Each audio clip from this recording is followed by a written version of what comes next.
तो एपिसोड 4 के स्टार्ट में हमें ग्रीन बॉल को दिखाया जाता है जहाँ पर वो आज ही से म्यू को देने को कहता है, लेकिन आज ही इसके लिए उसको साफ मना कर देता है और कहता है कि अभी म्यू इंजर्ड है, जब ये हील हो जाए तब तुम इससे डील कर सकते हो। जिसे सुनकर ग्रीन बॉल गुस्सा हो जाता है, लेकिन वहाँ पे डोरा आगे बढ़ते हुए उससे चेतावनी देते हुए कहती है कि तुम दोनों पहले से ही इंजर्ड हो और हम नहीं चाहते कि हम इस बात का फायदा उठाएं। अब यहाँ पे ग्रीन बॉल मानने वाला नहीं था, लेकिन यहाँ पे हाना उसे समझाती है और कहती है कि हमें पीछे हट जाना चाहिए, जिसके बाद वो लोग वहां से निकल जाते हैं और जाते वक्त हमें हाना को दिखाया जाता है जो कि सच में बहुत ज्यादा इंजर्ड हो चुकी होती है। जिसके बाद हमें सीन चेंज कर आजी के घर को दिखाया जाता है जहाँ पर वो म्यू से पूछता है कि आखिरकार एक एनिमल समनर कैसे बन सकता है। तो ये सुनकर म्यू उससे बताती है कि तुम्हें क्या लगता है कि सिर्फ इंसान ही यहाँ पे समनर बन सकते हैं? ऐसा गलत है,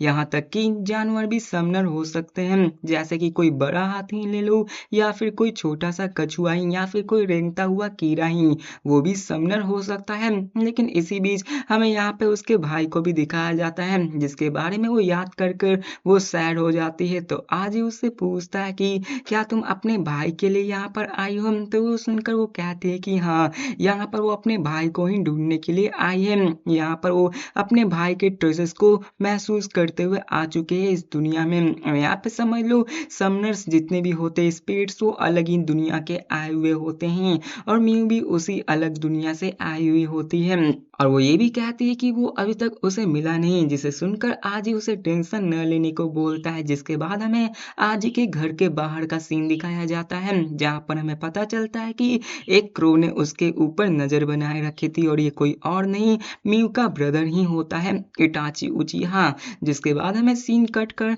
सुबह का सीन दिखाया जाता है जहाँ पर आज ही बड़ी आराम से बैठकर टीवी देख रहा होता है, लेकिन तभी उसके दरवाजे पे कुछ एलियन लाइक क्रिएचर आके आजी को उठाकर हाना के ग्रैंडफादर के पैलेस के पास ले आते हैं, जहाँ के नज़ारे को देखकर आजी पूरी तरीके से हैरान हो चुका था, क्योंकि वहाँ पर जितने भी वर्कर्स होते हैं वो सभी स्पिरिट्स ही होते हैं और वो मैंसन भी बहुत ज़्यादा बड़ा होता है। अब उन सारे स्पिरिट्स को देखकर आज ये हैरान हो जाता है और पूछता है कि आखिरकार उसके मैंसन में कितने सारे समनर्स मौजूद हैं कि यहाँ पे इतने सारे स्पिरिट्स घूम रहे हैं। जिसका जवाब देते हुए हाना कहती है कि सिर्फ एक ही, जिसे जानकर आज ही पूरी तरीके से हैरान हो जाता कि आखिर ये कैसे हो सकता है कि एक ही इंसान इतने सारे स्पिरिट्स को समन कर सके। जिसके बाद वो लोग मैंसन के अंदर चले जाते हैं और यहाँ पर हमें फिर से वही क्रो को दिखाया जाता है जो कि हाना के ग्रैंडफादर के पैलेस पर भी नजर बनाए रखे हुआ था। अब हमें मैंसन के अंदर का सीन दिखाया जाता है जहाँ पर हमें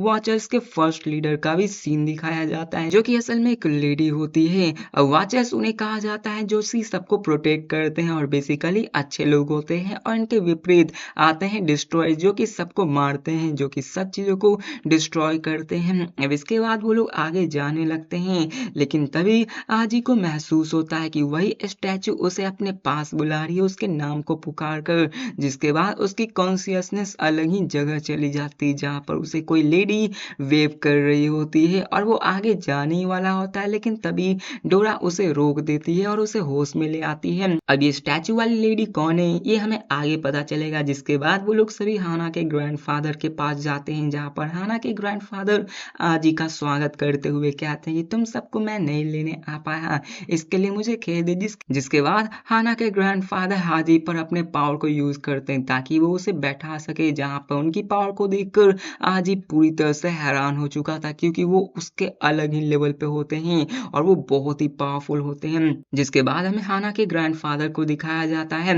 जो कि आजी को सारी चीजें बताने लगते हैं कि कैसे हर एक चीज के पास स्पिरिट होती है, लेकिन उन सारी स्पिरिट का एक सिंगल सोर्स होता है जो कि एक क्रिस्टल है जिसके लिए इंसान सदियों से लड़ते आ रहे हैं। वो यहाँ पर वाचर्स और डिस्ट्रॉय के बारे में भी बताते हैं और वो आज ही से पूछते हैं कि आखिरकार तुम क्या चूज करोगे, वाचर बनना या फिर डिस्ट्रॉय बनना। जिसे सुनकर आज ही कहता है कि मेरी माँ ने मुझे बचपन से हमेशा बुरी चीजों से दूर रखा है और वो लड़ाई झगड़ा से दूर रहने को कहा है, जिसे सुनकर हाना के ग्रैंडफादर हंसते हुए कहते हैं कि क्या बस इतना ही, जिसके बारे में वो ये भी कहते हैं कि मुझे तुम्हारे बारे में बहुत कुछ पता है। और वो डिटेक्टिव की तरह सारी इंफॉर्मेशन उगलने लगते हैं कि कैसे तुम्हारे 5 साल की उम्र में ही तुम्हारे पेरेंट्स ने तुम्हें छोड़ दिया था, तुम हमेशा से अकेले रहे, तुम्हारे दिल में बहुत ही परेशानी है, तुम किसी को दिखाना नहीं चाहते, तुम्हारे पास 2 जॉब्स है, तुम्हारी हेयर ब्लॉन्ड है, लेकिन तुमने उन्हें कलर कर रखा है इन सबको छिपाने के लिए। और ऐसे उनके सही सारे सीक्रेट्स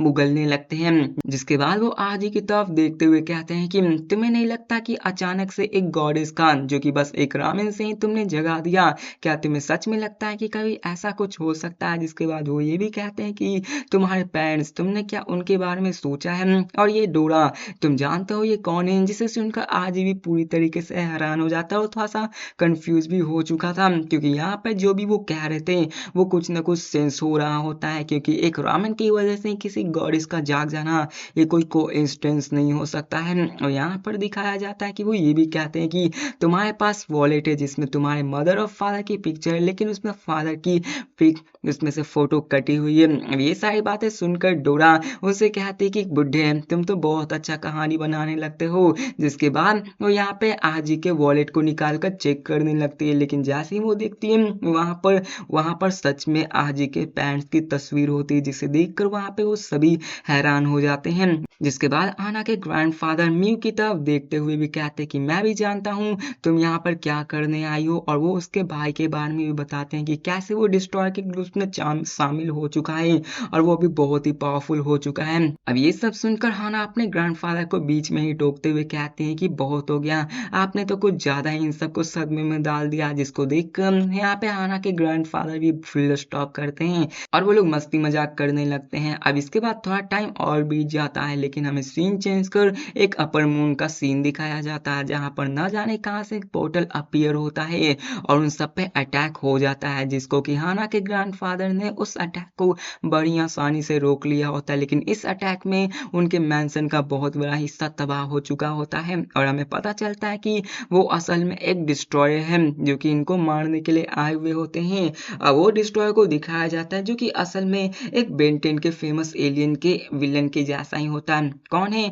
आप लोग कमेंट में जरूर बताएं। जिसके बाद हमें दिखाया जाता है कि हाना के ग्रैंडफादर भी रेडी हो जाते हैं और वो हाना से कहते हैं कि तुम लोग यहाँ से जाओ, और वो हाना से प्रॉमिस करवाते हैं कि तुम्हें आज ही को प्रोटेक्ट करना है। जिसके बाद वो लोग वहां से निकल जाते हैं। जैसे ही वो लोग वहां से बाहर निकलते हैं, वो बाहर के नज़ारे को देखकर पूरी तरीके से हैरान हो जाते हैं, क्योंकि वहां पर चारों तरफ से उनका पूरा का पूरा मैंसन ही तबाह हो चुका था। वहां के जितने भी स्पिरिट्स होते हैं वो सभी मारे जा चुके होते हैं। और तभी वहां पर एक और लेडी अपीयर होती है जो कि बाकी बचे हुए स्पिरिट्स को मार रही होती है। अब वो हाना पर अटैक भी कर देती है और इसी बीच उन दोनों में लड़ाई होने लगती है, जहाँ पे हाना उस लेडी को बराबरी की टक्कर देने लगती है। और तभी मियाओ की नजर कहीं और पर जाती है और दिखाया जाता है कि वहां पर उसका भाई आ चुका होता है जो कि बाकी बचे हुए स्पिरिट्स को खत्म करने में लगा होता है। मियाओ से रहा नहीं जाता और वो अपने भाई से मिलने के लिए आगे बढ़ने लगते, लेकिन तभी उसका भाई उसी पर अटैक कर देता है और वो अटैक उसके सर के बीचों